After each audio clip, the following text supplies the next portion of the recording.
듣다 보면 내공이 쌓이는 방송 2시간 철학 라한입니다. 네, 돌풀입니다. 진희입니다. 네, 반갑습니다. 저희는 요한네스 hirschberger의 서양 철학사 상권 고대와 중세 읽고 있고요. 에피쿠로스 학파 다루고 있습니다. 이번 시간에 세 번째로 윤리학에 대해서 얘기를 해볼 거예요. 359쪽이고요. 윤리학 쾌락주의라는 소제목입니다. 제가 첫 번째 문단을 읽어보도록 하겠습니다.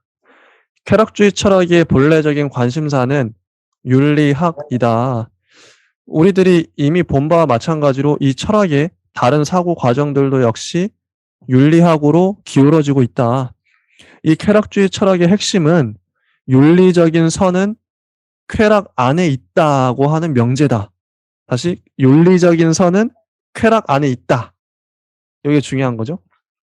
이런 것은 데모크리토스가 쾌활이라는 말로 적어도 암시 정도는 해두었던 것이다. 그러나 쾌락설을 분명하게 표명한 사람은 아리스티포스이며 에피쿠로스 학도들에게 원리적인 방향을 제시했던 것도 이 아리스티포스의 쾌락주의였다. 스토아 학도들에게는 자연에 알맞은 생활이 목표로 되고 이런 최고의 규범에 알맞게 되기 위해 참고 견디며 체념을 하라는 요청이 제기되었으나 이게 스토아 학도였죠. 근데 에피쿠로스 학도들에게 있어서는 쾌락이 인간의 본래적인 목적으로 되며 이에 알맞게 욕구하고 즐겨라 라는 구호가 주어졌다. 재밌죠? 에피쿠로스는 욕구하고 즐겨라 이고 스토아는 참고 견뎌라 이런 겁니다. 근데 이런 것은 삶에 대한 완전히 다른 한 가지의 태도이다. 에피쿠로스 학도들에 의하면 선이라는 단어의 본래적인 뜻은 이상적이건 현실적이건 그 어떤 질서와 일치하는 것을 말하는 것이 아니라 근본적으로 보자면 우리들의 욕구 능력에 대한 관계를 표명하는 바일 것이다. 즉 어떤 것이 우리 마음에 들고 쾌락을 가져다 주기 때문에 우리는 그것을 선이라고 하고 어떤 다른 것은 우리들의 마음에 들지도 않고 불쾌함을 가져다 주기 때문에 우리들은 그것을 악이라고 한다는 것이다. 아리스토텔레스는 어떤 것이 선하기 때문에 우리들의 마음에 든다고 말하고 있다. 다르죠. 자, 아리스토텔레스는 어떤 것이 선하기 때문에 우리들의 마음에 든다고 했어요. 근데 우리는 에피쿠로스는 이것을 거꾸로 말했다는 것을 알 수 있다. 그에게 에피쿠로스에게 있어서는 객관적인 선 자체가 윤리적인 원리가 아니라 주관적인 쾌락이 선의 원리이다. 에피쿠로스는 자기의 윤리학에서 본질적인 것을 요약해 놓은 메노이케우스에게 보낸 편지에서 쾌락은 복된 삶의 시작이요 끝이다라고 말하고 있다. 또 그 편지의 다른 곳에서는 모든 선택과 노력은 신체의 건강과 영혼의 휴식을 목표로 삼는다. 왜냐하면 이런 것들이 바로 행복한 삶의 목표이기 때문이다. 그리고 우리들이 무엇을 행하는 것은 불쾌함을 피하고 영혼의 휴식을 얻기 위해 행하는 것이다. 라고 말하고 있다. 이게 이제 첫 번째 문단의 내용입니다. 자, 진희님은 이거 어떻게 보셨나요? 되게 쉬운 반박이 떠올랐는데요. 그럼 사드와 같은 사람들은 선이 아닌 것인가 아니면 그건 역시도 선인가 라고 얘기해 볼 수 있지 않을까 싶어요. 아리스토텔레스에게는 객관적인 어떤 선에 대해서 먼저 정해져서 그것이 우리가 마음에 들게끔 해서 그 연결이 됐는데 에피쿠로스 학파 같은 경우는 그건 이제 우리의 마음에 먼저 들고 쾌락이 된다면 쾌락이 이제 생성될 수 있는 여러 요인들 가운데 우리가 사회 내에서 악이라 규정한 것들에 대해서 쾌락을 느끼는 사람들은 어떻게 봐야 할지에 대해서 고민이 됩니다.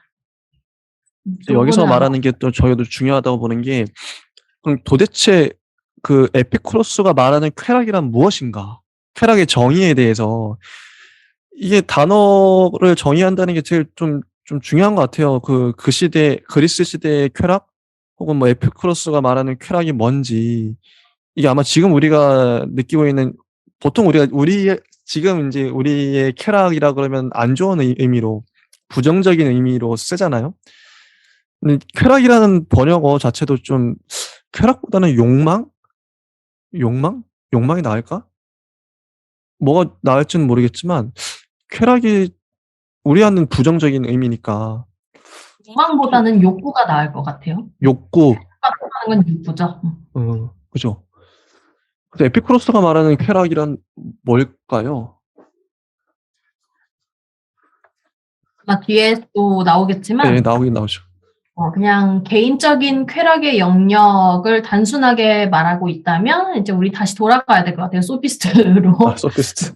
네. 그런데 이제 여기서는 그런 것 같진 않고 앞서서 스토아 학파에서는 우리 이제 교과서적으로 이제 이분법적으로 배우죠. 에피쿠로스는 감각, 그리고 에피쿠로스는 쾌락이라고 하면 스토아 학파는 인지, 그리고 금욕 이렇게 해서 따로따로 이분법적으로 배우는데요.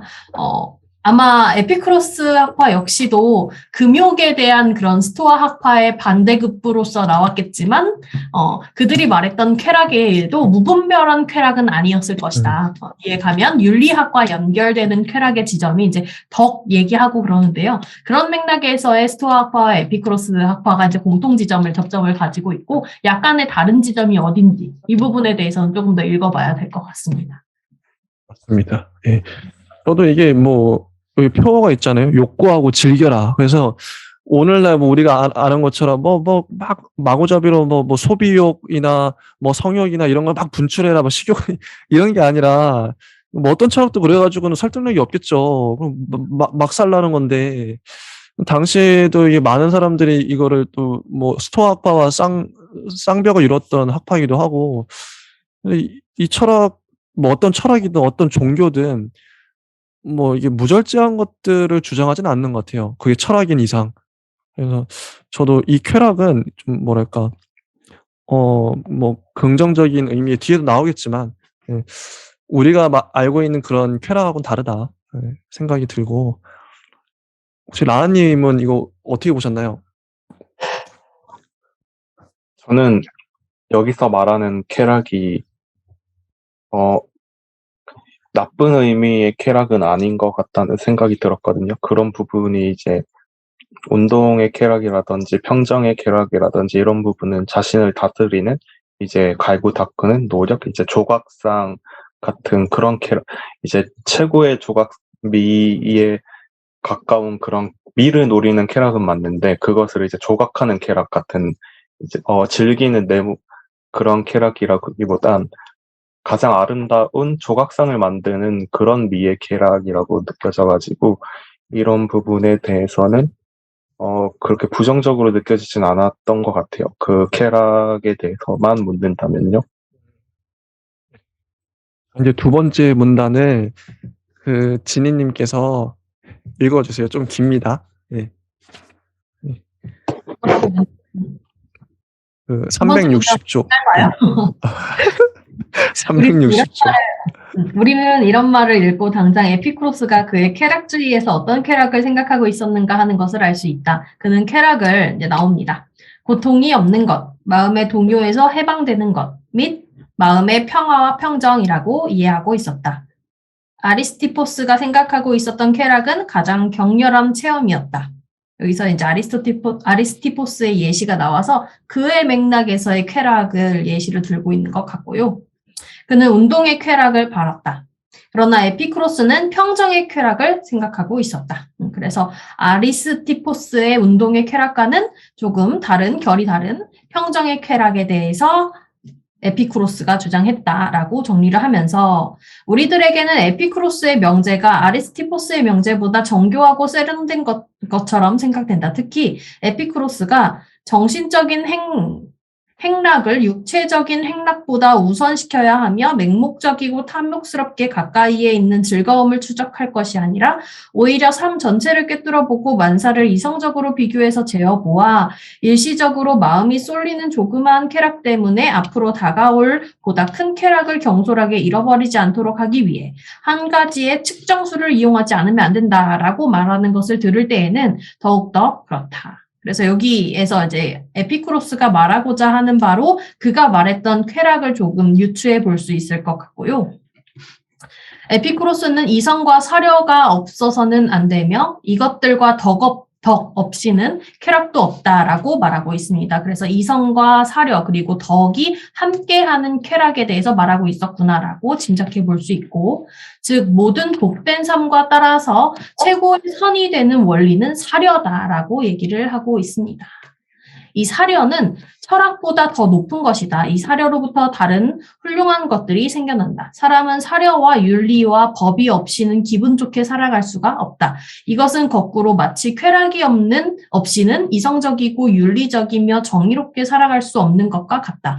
왜냐하면 모든 덕들이 평안한 생활과 더불어 성장하며 또 이 평안한 생활은 덕으로부터 분리될 수 없는 것이기 때문이다. 그래서 사람들은 이 편지를 읽고 당황할 수밖에 없다.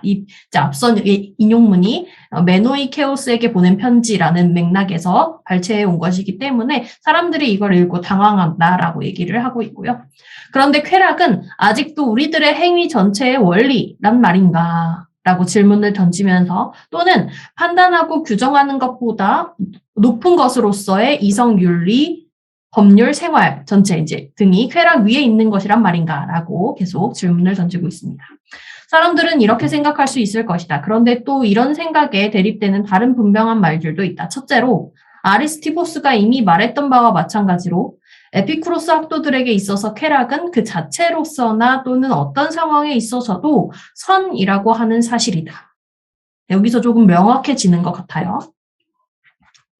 쾌락에는 윤리적으로 매우 중요한 질적인 차이는 없다. 그 다음으로 쾌락은 분명히 감각에 속하는 것이 된다. 이런 방향에서 다름과 같은 말을 하고 있는 사람은 람프사코스의 메트로도스 맞죠? 뿐만은 아니다. 그는 모든 선과 아름다움은 배와 같다. 배와 관계가 있다라고 말한다. 배는 행복과 관련된 모든 것의 척도이다. 사람들은 위장을 다치지 않도록, 이제 배는 우리 신체의 배이죠. 여기 배복자가 써 있어요. 그리고 정말로 즐길 수 있도록 먹고 마시는 것에 신경을 쓰는 것 이상으로 문화나 국민들의 복지를 위해 노력해서는 안 된다라는 것이다. 때때로 이 책에서 예시가 나오는데요. 예시가 더 우리를 혼란스럽게 하는 경우도 많아요.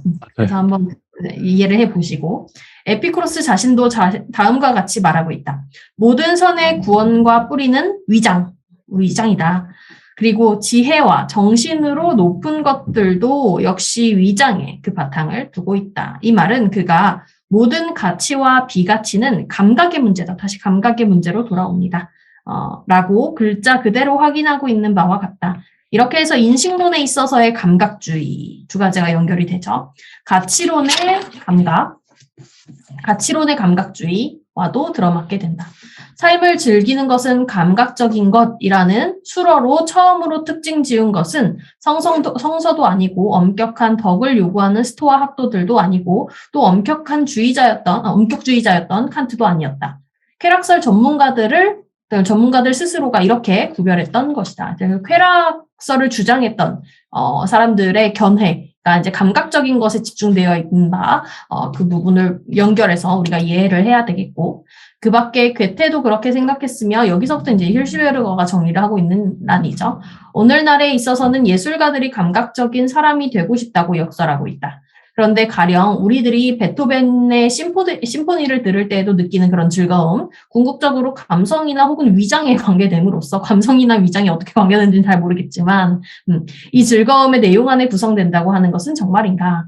쾌락주의자들은 이런 점에 있어서는 고마운 일을 할 뻔했다. 그들은 하나하나 쾌락들을 현상적으로 기술하고 이것들을 각기 그 종적인 특징에 따라 분류하고 또 이러한 쾌락의 종류를 궁극적이고 범주적인 원리들을 통해 규정하고 특히 감각적인 쾌락과 정신적인 쾌락을 구별했으면 좋았을 것이다. 라고 힐시베르거가 말하고 있습니다. 그러나 그들은 그렇게 하지 않았고 이들은 자기들의 본래적인 영역에 있어서도 원리적인 입장을 끝까지 철저하게 생각해 보려고들 하지 않았다라고 힐스베르거의 거의 견해입니다. 이에 대해서는 다른 생각을 하실 수 있을 것 같고요. 그에 대해서 어떤 생각을 가졌는지 한번 나눠보면 될 것 같습니다. 일단 그 뒷부분에 이 위장, 배 이게 왜 갑자기 왜 나오는가? 이 중간에 이게 문단이 단락이 나눠져요, 내용이. 그 다음으로 쾌락은 분명히 감각에 속하는 것으로 된다. 이 문장부터 해서 쾌락이 감각에 속하는 것, 감각은 우리의 오감인 거죠. 신체적인 감각에 속한다. 그래서 배와 위장 얘기가 나올 수밖에 없었던 것 같아요, 맥락상. 근데 좀 헷갈렸던 것 같긴 한데. 그래서 뭐 이게 저는요, 이거 쾌락주의를 보면서 어떤 생각이 들었냐면 이 윤리학을 보면서 아까 이제 일관성 얘기도 제가 지난 시간에 했지만 어떤 철학은 일관돼야 돼요. 처음부터 끝까지 이제 하나를 밀어붙이면 요건 지금 에피쿠로스 같은 경우에는 유물론이잖아요. 물질. 모든 것들을 물질로 다 설명을 하려고 하죠. 원자로. 그 맥락에서 윤리학이 나왔을 텐데 쾌락주의가 나왔겠죠. 근데 쾌락주의라는 건 욕구하고 즐겨라 이런 건데 그럼 여기서 말하는 쾌락이라는 건 물질과 관련된 쾌락이겠죠. 그 논리상. 일관되다면 이 철학이 일관성이 있다면 그래서 감각 얘기를 할 수밖에 없는 거고 우리가 아까 에피쿠로스는 보이는 대로 믿는다. 감각이 유입이라고 했네요. 유입이라 하여튼 그냥 들어오는 대로 우리가 믿는 거잖아요. 그 감각이. 그러니까 쾌락을 이 사람들이 저는 왜 쾌락을 강조할 수밖에 없었을까를 따져보면 유물론이고 물질 강조하고 그러니까 당연히 내 몸, 내 신체도 물질이죠. 배, 위장도 물질이에요. 그 감각을 그대로 받아들이는 거죠. 당연한 이 사람들 맥락에서는 이해가 가요. 그래서 물질을 워낙 강조하다 보니까 이런 물질적인 쾌락도 강조할 수밖에 없었다. 어떻게 생각하시나요? 어떤 것 같으세요? 제니님은 어떠신가요? 우리가 주관적으로 생각하는 쾌락의 영역이라는 좀 차이가 있구나라고 분명히 알았고요. 그렇다면 어떻게 다를까 이 고민을 계속 하고 있습니다. 주관적인 쾌락과 어떻게 다른가? 난 이거 할 때 너무 행복해, 좋아. 그럼 나에게 이게 선이고 나는 이게 덕이야, 도덕이야. 이렇게 연결지을 수 있는 쉬운 구도가 아니라는 것. 그래서 이들이 말했던 쾌락이 분명히 좀 양가적인 것 같아요. 정신적인 영역과 감각적인 어떤 부분.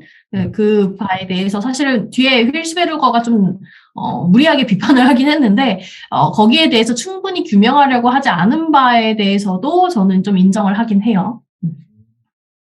그럼에도 불구하고 이들의 쾌락이 어떤 것일까라고는 조금 더 고민을 더 해봐야 될 것 같습니다. 이런 말이 나오죠. 평정의 쾌락인데 뭐 맹목적이고 탐욕스러운 거를 아니라 그러니까 정신적인 행락을 육체적인 행락보다 우선시켜야 하고 이런 인용문도 나오고 그러니까 사려, 이성과 사려가 없어서는 안 된다. 모든 복된 삶과 따라서 최고의 선의 원리는 사려다. 이런 식으로 좀 추론을 해볼 수 있을 것 같긴 해요. 어떤 쾌락을 추구했는지. 라한님은 어떠셨나요? 저는 문득 이제 학파가 패배한 학파잖아요.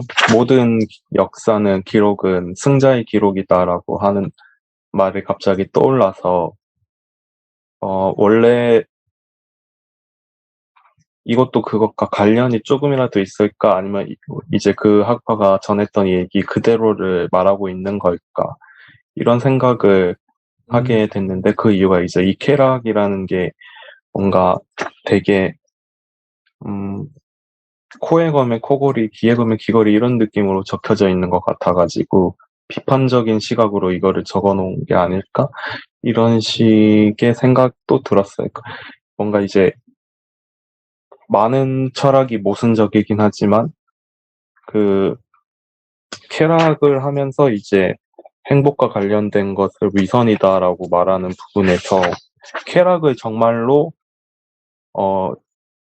전파하려는 목적이라면 이걸 위선이라고 말할 수 있을까? 이런 생각이 들었고 진짜 행복해야만 쾌락이 전달되지 않을까라는 생각이 들어가지고 물론 이건 제 안에 갇힌 생각이지만 그런 생각이 들었습니다. 네. 그러면 362쪽으로 넘어가서요. 소제목 삶의 지혜를 제가 읽어보도록 하겠습니다. 그러나 아마 역사적인 사태는 이와 완전히 다르는지도 모른다. 이 저자가 헬시베르가 재밌어요. 특히 에피쿠로스 와서 반전을 많이 써먹는데 자꾸 혼자 이제 좀 독자들하고 놀고 싶었나 봐요, 이 아저씨가. 그래서 역사적인 사태는 완전히 달랐을지도 모른다. 아마 에피쿠로스 학파가 제공해 주려고 했던 것은 엄밀한 이론적인 철학이라기보다 실천적인 생활의 지혜였을 것이다. 에피쿠로스 주의는 순수한 철학이라기보다 생활 양식이요. 생활 양식이라기보다는 일종의 종교, 오늘날로 말하면 세계관이라고 하는 게 낫대요.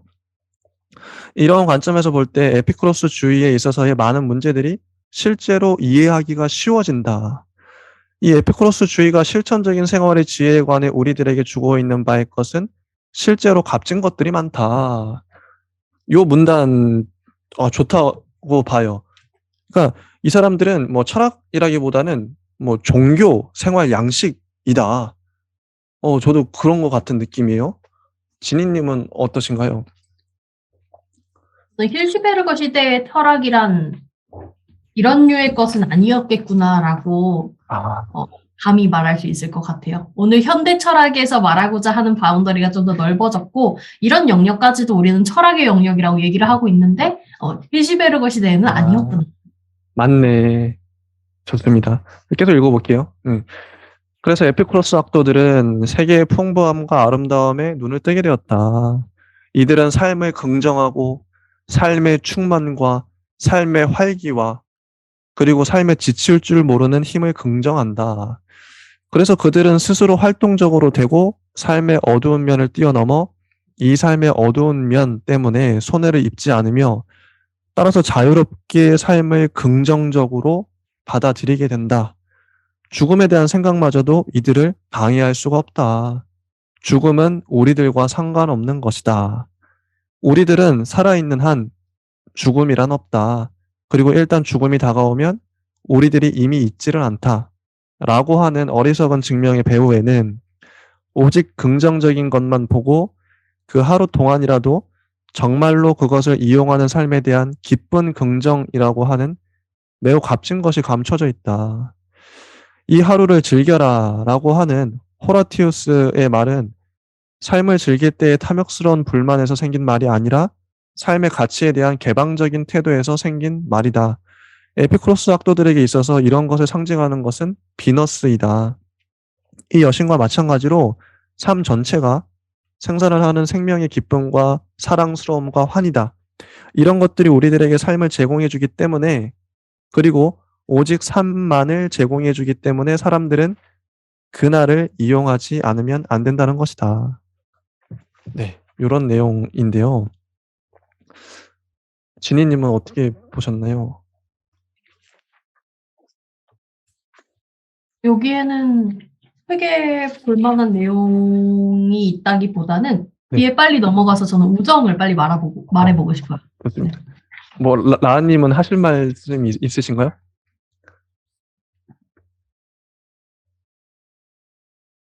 저는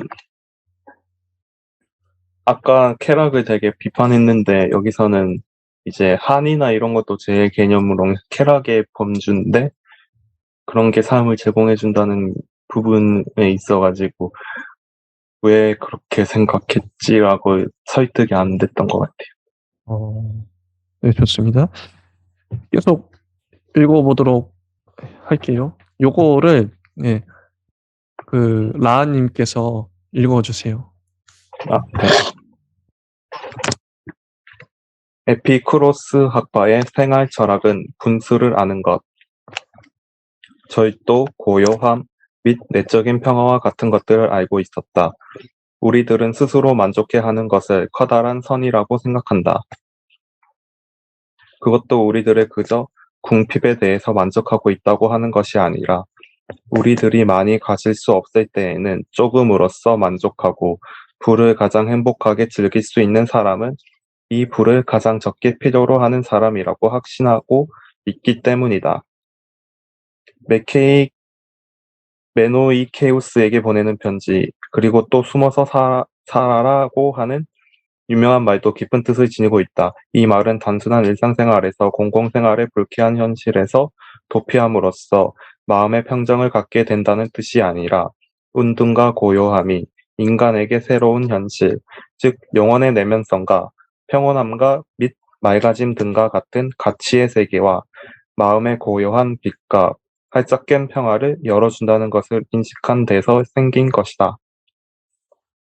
영혼의 평온함이라는 왕관은 지휘자의 높은 자리보다 훨씬 더 가치가 있다. 여기까지인데요. 여기서 알 수 있지, 이제, 여기 생활 철학이라고도 나왔지만, 에피쿠로스 학파의 지향점, 이들이 생각하는, 쾌락이란 무엇인가, 분수를 아는 것, 절도, 고요함, 내적인 평화, 자족, 숨어서 살아라, 영혼의 내면성과 평온함, 맑아짐, 은둔과 고요, 이런 것들이 에피쿠로스가 추구하는 방향성이었다. 이제 좀 분명해지는 것 같아요. 쾌락이 무엇인지. 요거는 단순히 말하면 스님이나 혹은 뭐라 그럴까요? 목사님이나 아니면 그런 좀 도를 닦는 분들이 추구하는 방향성과도 일치를 하죠. 네, 종교가 생각이 납니다. 진희님은 어떠셨나요? 저는 부분으로 보면 그렇게 스님이 생각날 수는 있겠지만 네. 스님은 궁극적으로 사후세계를 믿기 때문에 현실에서 그럴 수 있는 근거가 생기는 거잖아요. 근데 이들은 사실 에피쿠로스가 무신론자라고 알고 있는데 그래서 그 이후에 대한 생각을 가지고 현실을 그렇게 바라본다기보다는 쾌락 자체를 일시적이고 주관적으로 보지 않고 좀 장기적이고 지속적인 어떤 것으로 계속 바라봤던 것 같아요. 그래서 일시적으로 내가 이걸 가짐으로써 금방 내가 좋아지는 어떤 것이 아니라 갖지 않음으로써 애초에 나의 평정 상태를 유지하는 그런 것을 추구하고자 이런 개념이 들어가지 않았을까 이렇게 저는 읽었습니다. 진짜 저도 이 부분을 얘기하고 싶은데 당장 사탕 먹으면 맛있잖아요. 근데 사탕을 많이 먹으면 이빨이 썩어버린단 말이죠.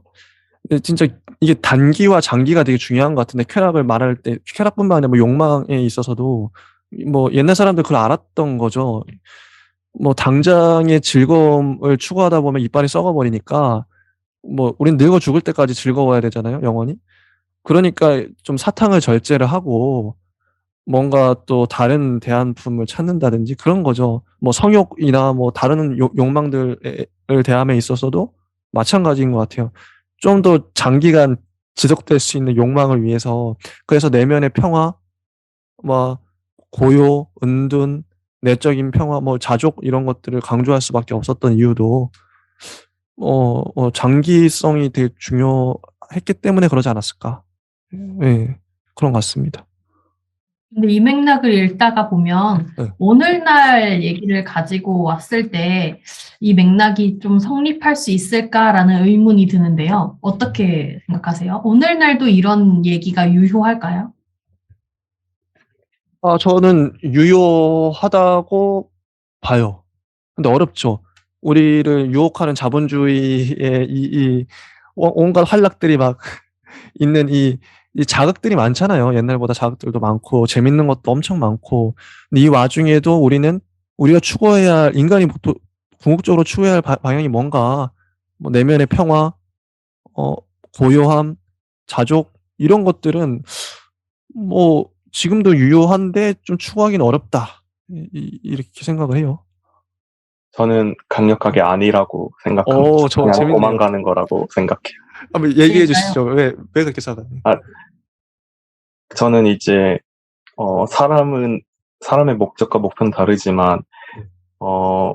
가끔 이런 운명을 타고난 분이 자신의 운명으로부터 도망가는 모습들, 그런 모습들을 보는 느낌이라고 해야 될까? 이제 언급하고 싶은 사람들이 있지만 언급할 수는 없다고 생각하기 때문에 언급은 안 하고 그런 사람들이 딱 떠올랐어요. 근데 그런 도망은 사람, 어디서부터 어떻게 도망이에요?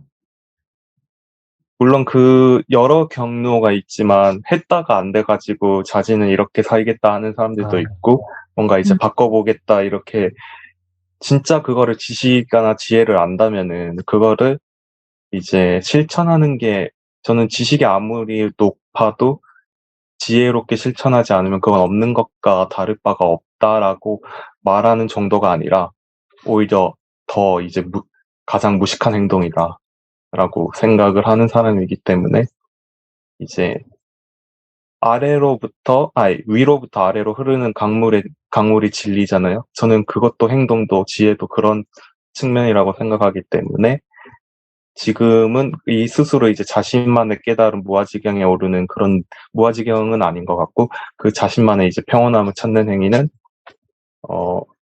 추구하는 거는 이제 개인적인 욕심, 개인의 쾌락이라는 생각이 듭니다.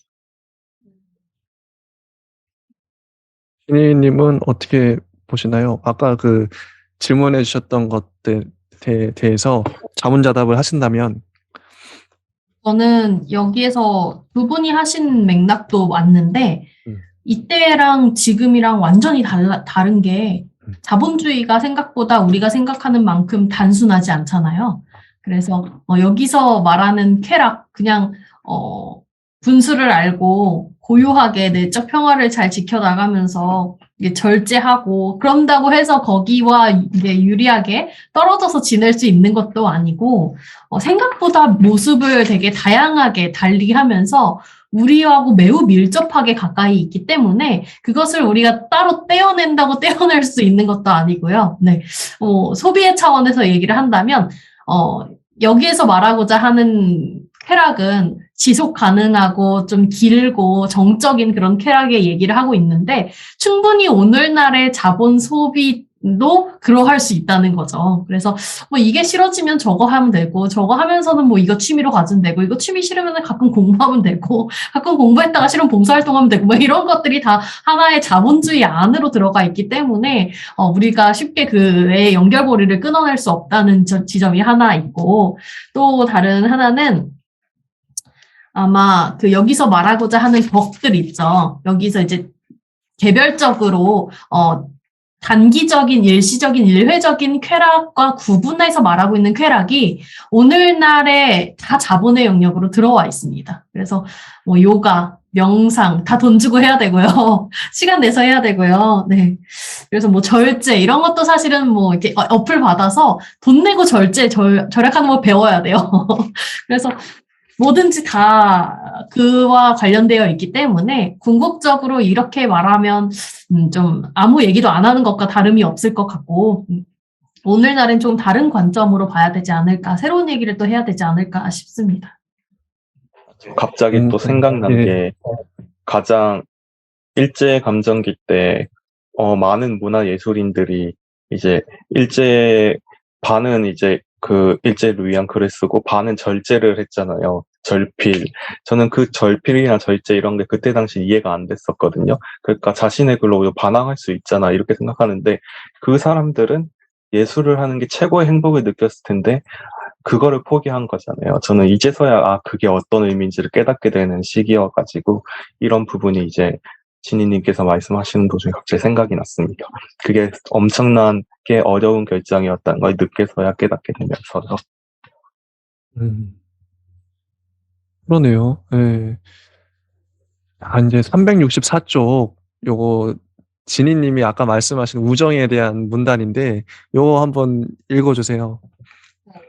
저는 이 우정의 챕터에서 좀 자세히 보고 싶었던 부분이 앞에 에피쿠로스 시작하면서 감각에 대한 얘기를 하고 있었던 지점과 맞물리는데요. 사실 우정이나 우정 이상의 감정 교류가 있으려면 감각에 우선 해야 돼요. 눈으로 봐야 되고 만져야 되고 그 사람을 느껴야 되는데 그 맥락에서의 우정이 이 맥락에서 어떻게 연결이 되는지를 저는 읽었습니다. 그래서 그 부분을 읽어보면 에피쿠로스 학파의 특색이었던 우정에 대한 예찬도 역시 이런 방향으로 나아가고 있다. 스토아 학파는 폴리스와 세계 시민적인 것이라고 할 수 있는 커다란 것으로 밀고 들어갔다. 그러나 에피쿠로스 학파는 몇몇 선택된 친구들의 모임이라는 조그마한 것에서 행복을 찾았다. 나는 속된 대중들을 싫어하며 이들을 멀리한다고 호라시우스는 노래했다. 사람들은 내면으로 움츠러들었다. 정치적인 사정들이 그렇게 하도록 강요했다. 인간은 개인주의자이나 이기주의자는 아니다. 사람들은 친구 때문에 살고 있으며 스스로 친구에게 바친다. 지혜가 삶의 행복에 기여하는 모든 것들 중에서 우정만큼 위대하고 성과가 많으며 기쁨을 가져다 주는 것은 아무것도 없다. 이제 에피쿠로스 단편에 실려있는 이야기이고요. 사람들은 쾌락을 위해 친구를 택한다. 그러나 사람들은 이 친구들을 위해서는 가장 큰 고통도 받게 된다. 소위 인간이라고 하는 것은 그저 즐기기만 하려고 하는 것이 아니다. 인간이라는 것은 분명히 인간과 삶 속에서 있는 불확실성을 알고 있으며 바로 이 인간과 이 삶을 굳게 믿음으로써 그 불확실성을 극복해 나간다. 이어서 읽어볼게요. 우정은 지혜의 열매다. 이렇게 해서 우리는 다시 여러 가지로 쓰여지는 지혜라는 개념에 부딪히게 된다. 그래서 지혜는 사실 생각해보면 정신적인 영역이지 않을까 생각이 되는데요. 여기 에피쿠로스주의 앞서서 우리가 읽었던 맥락이랑 크게 다르지 않게 보시면 사실 지혜 역시도 감각의 한 영역이라는 것을 아실 수 있고요. 그리스 철학의 모든 학파들은 현자를 알고 있다. 그러나 각 학파들은 그들 나름대로의 견해를 가지고 있었다. 같은 용어에서 여러 가지 서로 다른 의미, 내용을 이끌어내려고 노력하는 데에서 얻어지는 비판적인 사고의 훈련을 경시해서는 안 된다. 에피쿠로스 학파에 있어서는 여기서는 힐시베르거의 이야기인 것 같은데 현인이란 삶의 예술가, 기술자이다. 이 학파가 말한 잠언에 공감을 느끼지 않는 사람들은 별로 없을 것이다. 비판적인 정신을 가진 사람은 당장 다음과 같이 물을 것이다. 삶의 기술이란 무엇인가? 삶이란 도대체 무엇은 뜻인가? 삶에 관해서는 서로 다른 사람들의 서로 다른 생각들 있지 않은가? 그러나 사람들이 삶의 기술을 분명하게 알기 위해 원칙적으로 에피쿠로스 학파가 하는 식으로의 그것들을 규정하려고 할 때 우리는 그들의 윤리적인 원리가 끝까지 고찰되지 못했었다는 사실을 회상하게 될 것이다. 그러나 이러한 반론도 구체적인 생활규칙을 가치가 조금 더 없는 것으로 만들어버리지는 못할 것이다. 여기서의 생활규칙은 이 힐시베르거가 에피쿠로스 학파의 논의를 이렇게 폄하해 버렸는데요. 저는 그냥 에피쿠로스 학파의 철학에 대해서 이제 그냥 바꿔서 읽으면 에피쿠로스 학파의 철학이 가치가 조금 더 없는 것은 아니다. 왜냐하면 이런 이론은 상징에 지나지 않는 때가 자주 있기 때문이다. 이런 상징들은 그 배후에 현실이 있고 현실은 논리적인 명제보다 강하고 유력하며 개념적인 해석이 이 현실을 잘못 해석할 때마저도 본능적으로 제 길을 걸어간다. 그래서 버시어 모든 이론은 회색이고 황금빛 생명의 나무는 푸르도다라는 인용구로 마무리하고 있습니다. 아니, 전 우정에 대해서 이게 왜 에피쿠로스가 우정을 강조할 수밖에 없었는가? 우정, 이제 사물, 아까 이제 물체, 이 사람들은 그러니까 뭐 정신이나 그 관념, 플라톤처럼 뭐 이데아나 뭐 이게 이런 거에 관심 있는 사람들이 아니라 실제 이 존재하고 있는 세계에 관심이 있었고 세계에 대한 애정이죠. 사물에 대한 애정, 눈앞에 보이는 것들을 긍정하는 거죠. 그러다 보니 그러면 뭐 사물, 세계를 긍정한다는 게 단순히 이제 뭐 죽어 있는 사물들뿐만 아니라 뭐 사람들, 내 옆에 있는 사람도 어떻게 보면 물체로서 어떤 가장 좀 살아 움직이는 가장 뭐랄까요? 가장 확실한 물체가 아닐까? 우정. 그래서 여기서 보면 우정에 대한 예찬 뭐 있을 수밖에 없고 친구들의 모임, 조그만 것에서 행복을 찾았다. 근데 이게 좀 이해가 가요. 이 맥락이 이 사람들은 공동체적으로 갈 수밖에 없었구나. 친구를 위해서 가장 큰 고통도 받게 된다. 뭐 이런 얘기도 하고. 그러니까 이 사람들은 개인주의자이나 이기주의자는 아니다. 이렇게 나와 있는데 제가 봤을 땐 공동체주의자가 아닌가. 이렇게 생각이 드네요. 진희님은 혹시 이 우정에 대해서 어떤 할 말씀이 있으신지?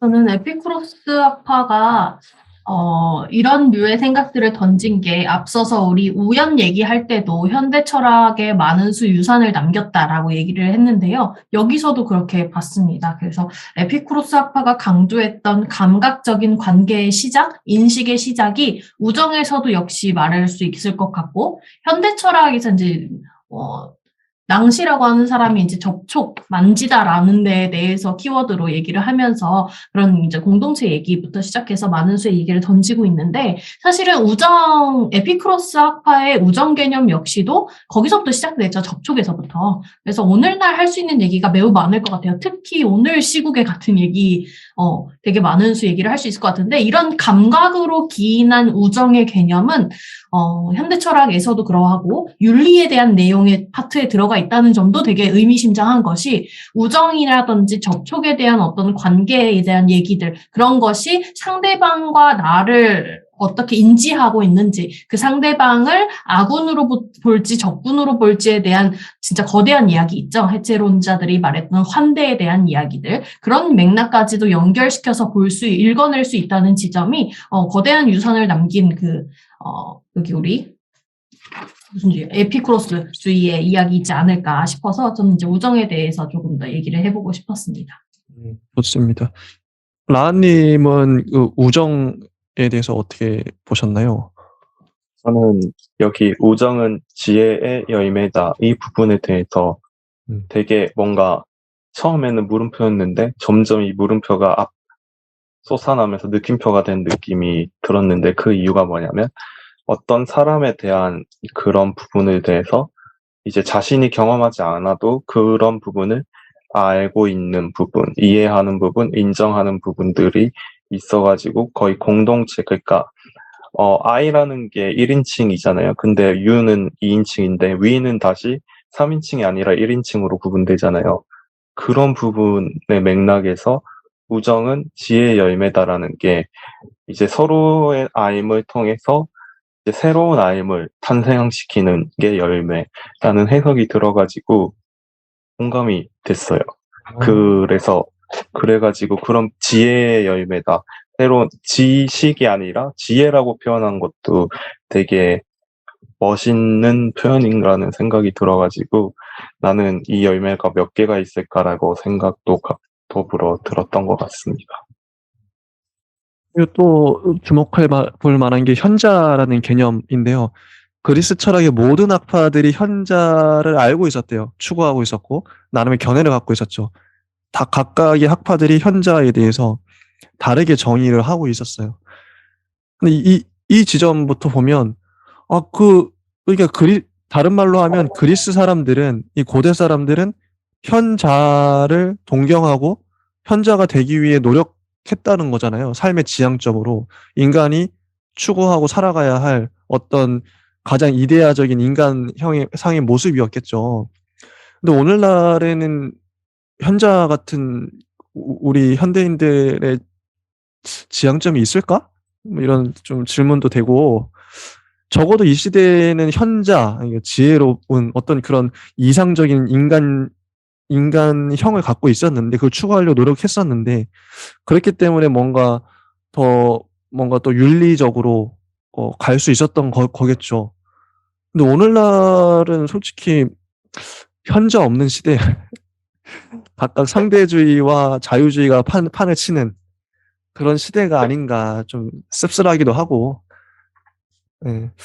제가 그리고 그 부분에 대해서 네, 말씀하세요. 생각이 들어가지고 예전에 현자는 등대와 같았다면 지금도 등대와 같을 수 있는데 길거리에 수많은 LED 등판이 반짝거리잖아요. 거기서 지식이 없을 수도 있지만 사람들은 예전에는 저것이 길이라고 생각해서 저것만 향해 갔는데 지금은 수많은 곳에 빛이 생기니까 다 그것도 똑같이 현자로 보이니까 현자를 낮춰서 생각할 수밖에 없는 느낌인 것 같아요. 그곳에 어두운 곳에 단 하나의 빛만 있다면 당연히 그곳을 쫓아가겠지만 지금은 현자는 아닐지라도 수많은 빛들이 심지어 나도 이제 그걸 쉽게 할 수 있어. 나도 현자 아니야? 이렇게 생각하게 되면서 어딘가 이끄는 게 현자가 아니게 된, 그러니까 현자의 격이 끌어내려진 느낌인 거죠. 그런 식으로 저는 이해가 됐어요. 비니님이 보시기에 요즘 대학생들은 어떤 현자 같은 그런 상을 하고 있나요? 어떤 것 같으세요? 충분히 똑똑하고요. 우리 세대보다 훨씬 더 많은 것을 한꺼번에 해야 되는 세대이기 때문에 어떻게 보면 살아가는 방식이 좀 달라 보일 수는 있어도 그들은 우리보다 훨씬 더 많은 수행을 하고 있고 해야 돼요, 앞으로. 그래서 그 부분을 계속 인정을 해줘야 또 어른들이지 않을까 싶은 생각이 들면서 현자의 개념이 좀 달라질 수 있다라는 라하님의 이야기에 되게 공감을 하고 네, 아무래도 그런 것 같습니다. 여기 똑똑하다라고 하면 옛날에는 그랬죠. 한우물만 팔아, 막 어른들이. 근데 절대로 그렇게 해서는 절대 안 되고요. 오늘날은 여러 개의 우물을 정말 깊이 많이 파고 동시에 팔수록 유리한 그런 시대이기 때문에 아예 관점이 달라졌고 세상이 달라졌다라고 이해하면 될 것 같습니다.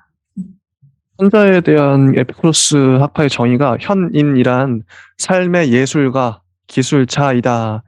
요거 이제 좀 우리 나름의 해석을 하고 좀 정리를 하면 좋을 것 같긴 한데요.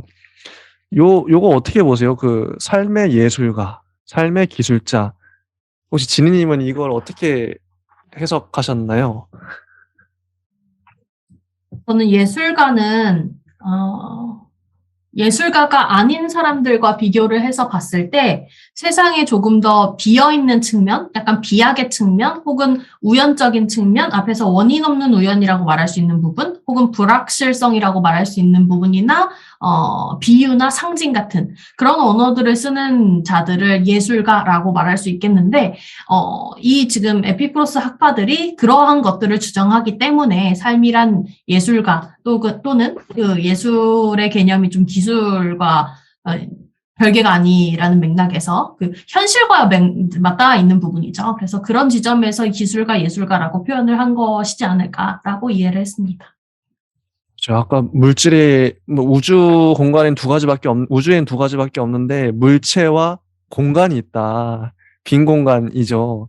그 빈 공간에 해당하는 게 현인이고 그 현인은 삶의 예술을 추구한다. 예술가다. 좀 맥락이 이게 이어지네요. 라하님은 어떻게 보셨나요?